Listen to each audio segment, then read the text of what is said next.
नमस्कार दोस्तों, ज्ञान होना चाहिए चैनल पर आप सुन रहे हैं मुंशी प्रेमचंद की कहानी नेउर, जिसे अपनी सुरमई आवाज़ से संवारा है जैस्मिन ने।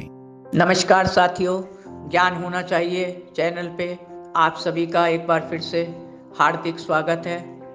पेश है कहानी सम्राट स्वर्गीय श्री मुंशी प्रेमचंद जी की लेखनी से निकली एक नायाब कृति, जिसका शीर्षक है नेउर। गांव के बाहर खेतों में कई मजदूर मेड़ बांध रहे थे, नंगे बदन पसीने से तरबतर। सब गांव के लोग फावड़े लिए मिट्टी को खोदकर मेड़ पर रखते, लेकिन मिट्टी थी कि वो बह जाती। बरसात के कारण नमी थी, आकाश में बादल उमड़ गुमड़ रहे थे, कभी छाँव कभी धूप। ये आँख मिचौली हो रही थी और उमस होने के कारण हवा ना चल रही थी। वातावरण में बहुत गर्मी व्याप्त थी। अचानक गोबर साथियों से बोला, अब तो बहुत थक गए हैं सुबह से काम करते करते, चलो कुछ चबैना कर लिया जाए। नेउर ने जवाब दिया, तुम लोग तो पहले खाने की सोचते हो, मैं तुम लोग से पहले से आया हुआ हूँ सवेरे से, और तुम लोग बाद में आए हो। अब पहले मेड़ बनेगी तभी चबैना होगा। सर पर झुआ रखते हुए गोबर ने कहा, दादा तुमने तो अपनी जवानी में इतना देसी घी खाया है जितना हमें पानी भी नहीं मिलता। नेउर ने, जो कि 50 साल का था और आज भी गठीले बदन का फुर्तीला इंसान था, उसने कई साल पहले कुश्ती लड़ना छोड़ दिया था। वो मुस्कुराकर बोला, हाँ भाई, वही खिलाई पिलाई तो काम आ रही है। गोबर बोला, दादा तुम बिना तम्बाकू के कैसे रह लेते हो? यहाँ तो ये हाल है कि चाहे रोटी ना मिले, पर तम्बाकू के बिना मेरा काम नहीं चलता। नेउर दादा, तुमने अपनी बुढ़िया को बहुत काहिल बना दिया है। कोई काम नहीं करती, बस दिन रात खटिया पर बैठ के नारियल पीती रहती है और सबसे लड़ती भिड़ती है। अब रोज तुम खेतों में थक कर जाते हो, फिर चौका बर्तन करते हो। अरे ये भी कोई बात हुई? ऐसी मेहरिया से तो मेरी एक दिन भी ना पटे। नेउर ने जिंदा दिली से जवाब दिया, बेटा सारी जिंदगी तो उसी के साथ कटी है, अब उससे काम नहीं होता तो इसमें मैं क्या करूं? तो दीना ताना देते हुए बोला, अरे दादा तुम्हारी बुढ़िया तो जवान औरतों को भी मात करती है। सिंदूर, टुकली, मेहंदी, काजल और गहने में उसके प्राण बसते हैं। रंगीन किनारे वाली धोती के बिना उसका गुजारा नहीं होता। मुझे तो उसके बनाव सिंगार से बहुत गुस्सा आती है। नेउर ने नाराजगी से जवाब दिया, बेटा तुम क्या जानो, जब वो मेरे घर विदा होके आई थी तो 7 हल की खेती होती थी, तभी से वो रानी बनी बैठी है। अब गरीबी में भी उसकी ये आदतें नहीं छूटती। उसी की खुशी के लिए तो मैं रात दिन खटता हूँ। जब से मेरी बेटी मरी है तब से उसे भारी धक्का लगने के कारण वो लस्त पस्त हो गई है। ममता की मारी है बेटा, तुम क्या जानो। फिर उन सब ने शाम तक मेड़ का काम खत्म किया और अपने घर पहुंचकर नेउर ने बुढ़िया से कहा, मैं अभी नहा के आता हूँ और फिर खाना बना के दोनों लोग खाएंगे। तो बुढ़िया बोली, पहले ये बताओ इतनी देर कहाँ लगा दी? जरा सी मजूरी के लिए अपने प्राण दिए देते हो। फिर नेउर उसकी तरफ मुस्कुरा के देखता रहा और नहा कर लौटा तो चूल्हा जलाकर मोटी मोटी रोटियां बनाई, आलू भून कर भरता बनाया और दोनों खाने बैठ गए। बुढ़िया बोली, मेरी जात से तुम्हें कोई सुख तो मिलता नहीं है, पड़े पड़े खाती हूँ और तुम्हें परेशान करती हूँ, इससे अच्छा तो भगवान मुझे उठा ले। नेउर ने हंसते हुए कहा, अरे बुढ़िया पगली, तुझसे पहले भगवान से कहूँगा कि इसके बदले मुझे उठा ले। फिर एक दिन की बात है, गांव में एक साधु कहीं से टहलते हुए आए और नेउर के घर के सामने जो पीपल का पेड़ लगा था उसी के नीचे अपनी धूनी रमा ली। अब बाबा के सत्कार के लिए सारे गांव वाले अपने को धन्य समझ के लकड़ी, कंबल, दाल, चावल, आटा, हुक्का सब ले आए और बाबा की कीर्ति सारे गांव में फैलने लगी। दोस्तों, आप सुन रहे हैं जैस्मिन की आवाज में मुंशी प्रेमचंद की कहानी नेउर। भोजन बनाने की जिम्मेदारी नेउर ने ले ली और रात में खाने के बाद साधु बाबा के पांव भी दबाने लगा। एक दिन की बात है, बाबा ने नेउर से कहा, तेरे ऊपर ईश्वर की खास कृपा है, अब तेरे दिन पलट जाएंगे और गरीबी हमेशा के लिए तेरे घर से मिट जाएगी। अब नेउर की आंखों से आंसू बहने लगे तो बाबा आगे बोले, किंतु ईश्वर का प्रताप देखना चाहता है तो मैं पत्थर को भी पारस बना सकता हूँ। पूरे गांव में मुझे तू ही सबसे ज़्यादा नेक दिल का साफ इंसान और ईमानदार आदमी लगा। मुझे तुझ पे दया आती है। अगर तुझ पे मुझे कुछ रहम करने को मिला तो भगवान से मेरी प्रार्थना है कि वो तुझे माला माल कर दे, और अगर तेरा विश्वास है तो तू एक छोटी मटकी में घर के जितने भी चांदी के गहने हैं उनको और घर के सारे रुपयों को उस मटकी में रखकर इसी धूनी में रख दे, और सुबह आके देखना वो गहने सोने के जेवरों में बदल जाएंगे और रुपये पैसे दुगने हो जाएंगे। लेकिन बेटा, एक बात याद रखना, ये बात किसी से ना कहना, नहीं तो तू कोड़ी हो जाएगा। अब नेउर की प्रसन्नता का ठिकाना ना रहा। उसने गांव के कई लोगों से बहुत सा रुपया उधार लेकर जल्दी से हंडिया में रख दिया और बुढ़िया से बहाना किया कि तेरे जेवर चांदी के बहुत गंदे हो गए हैं, ला इन्हें रात भर मैं हांडी में रखकर खटाई में भिगो कर रख दूंगा तो ये सुबह साफ होकर बिल्कुल नए लगने लगेंगे। अविश्वास का सवाल ही नहीं उठता था। बुढ़िया ने तुरंत सारे चांदी के जेवर अपने बदन से उतारकर और संदूक से निकालकर नेउर को सौंप दिए। अब रात में नेउर ने सारा रुपया पैसा, चांदी के सारे जेवर हांडी में रखकर साधु बाबा को सौंप दिए। बाबा ने उसे धूनी में रख दिया।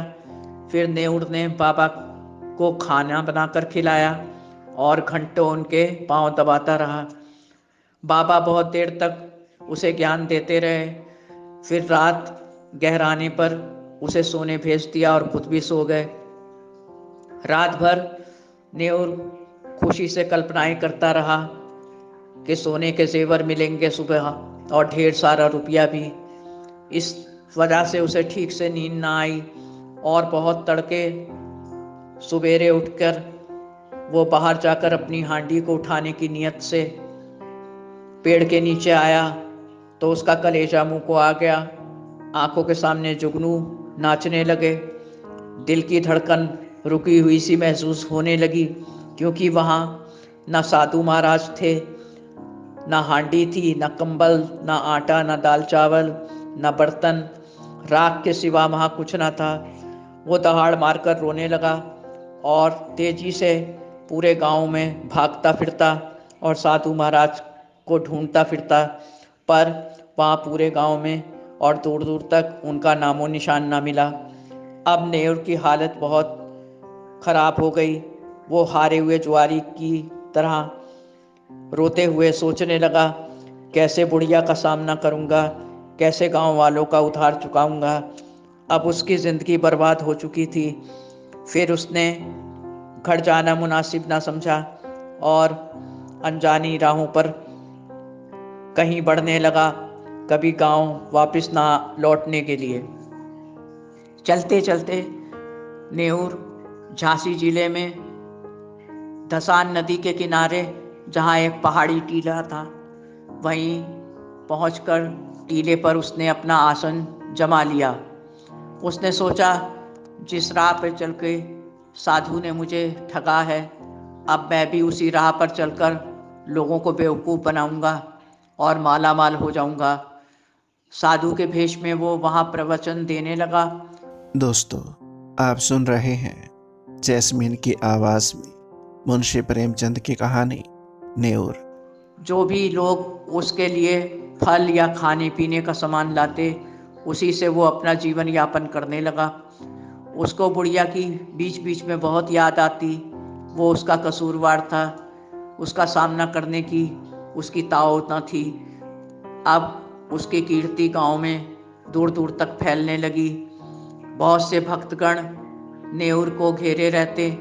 उन्हीं में से एक कोमल कमनीय रमणी, जो देखने में बहुत खूबसूरत थी और अमीर घर की स्त्री थी, बाबा के पास आने लगी। उसके पति ने उसे त्याग दिया था। युवती की सास उसे बहुत परेशान करती थी।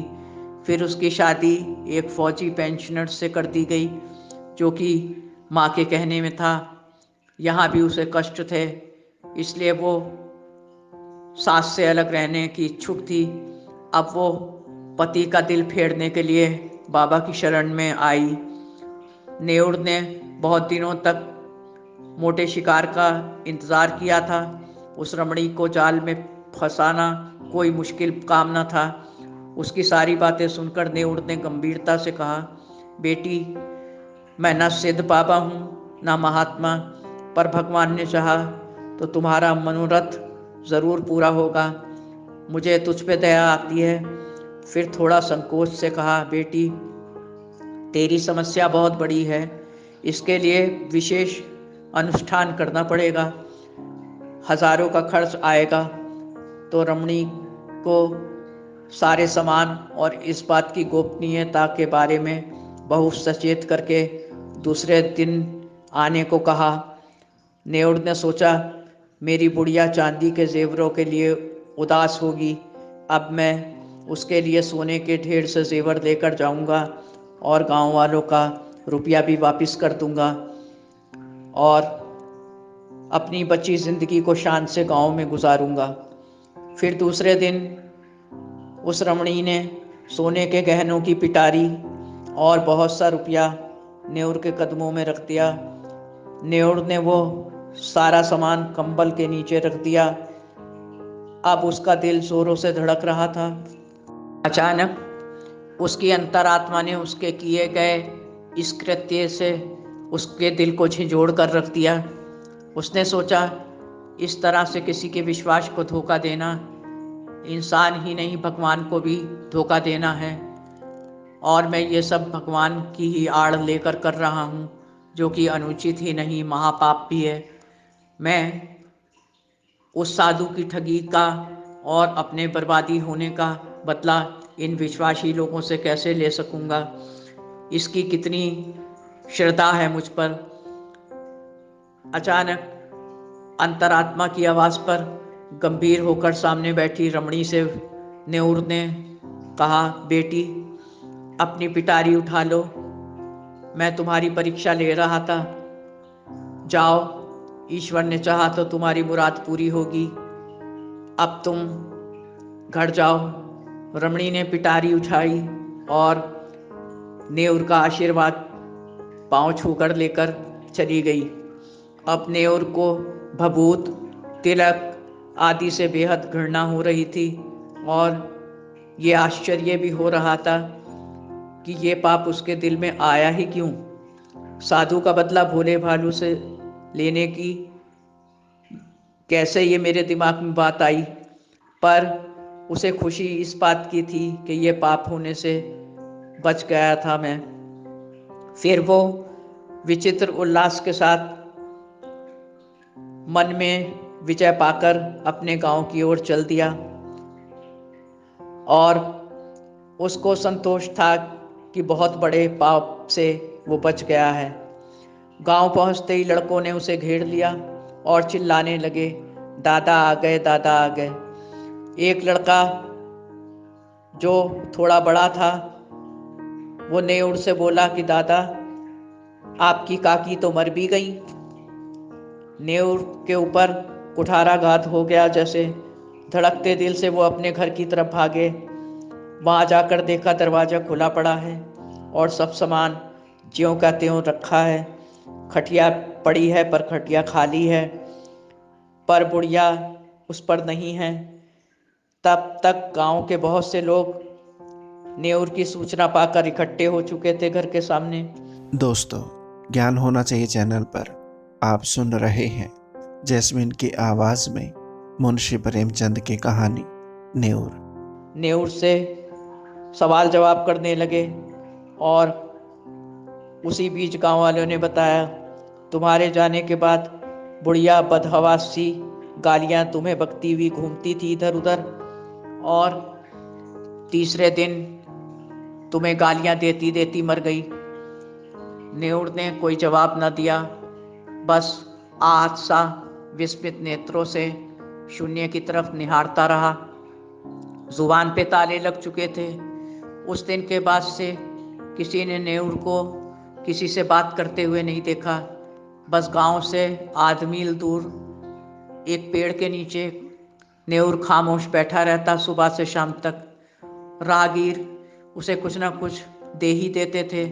फिर शाम को घर आकर चिराग जलाता और थोड़ा बहुत खा पी कर खटिया पर पड़ा रहता।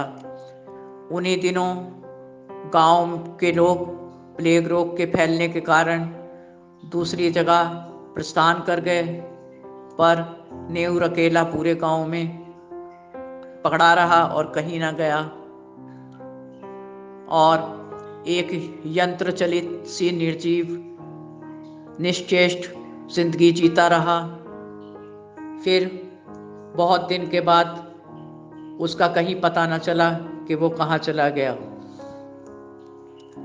साथियों, धर्म के और ईश्वर के नाम पर आडंबर करके सीधे साधे लोगों को बेवकूफ़ बनाने वालों की आज भी कमी नहीं है। बस हमें ऐसे लोगों से बहुत सतर्क रहना है, क्योंकि वो हमारे विश्वास की हत्या करके हमें ईश्वर की श्रद्धा से दूर करने का प्रयत्न करते हैं। इसलिए हमें ऐसी ढोंगी लोगों से सर्वदा दूर रहकर सिर्फ सच्चे मन से ईश्वर की आराधना पूर्ण विश्वास के साथ करनी चाहिए। साथियों, अगर मेरी कहानी आप सबको पसंद आई हो तो प्लीज़ इसे लाइक करें और शेयर करें। आज भी ईश्वर से मेरी आप सबके लिए यही प्रार्थना है कि हम सबके मन में हमेशा विश्वास की ज्योति को जलाए रखें और हम अपने हर संताप, दुख और मनोकामनाओं को सिर्फ ईश्वर से ही इबादत करके पूर्ण विश्वास के साथ मांगे, क्योंकि हमारा यकीन, हमारा विश्वास ईश्वर को बहुत पसंद है। देर से ही सही, मगर हमारी बंदगियों का जवाब ज़रूर आता है। इसी के साथ अब मैं अगली कहानी तक के लिए आप सबसे इजाज़त चाहती हूँ। साथियों, आपका जीवन मंगलमय हो। आपकी अपनी जैस्मीन। धन्यवाद। नमस्कार। आप सुन रहे थे ज्ञान होना चाहिए चैनल पर मुंशी प्रेमचंद की कहानी नेउर, जिसे अपनी सुरमई आवाज़ से सजाया था जैस्मिन ने। दोस्तों, आशा करता हूँ कि ये कहानी आपको पसंद आई होगी। वीडियो को लाइक और चैनल को सब्सक्राइब ज़रूर करें। धन्यवाद। आपका अपना संसार। नमस्कार।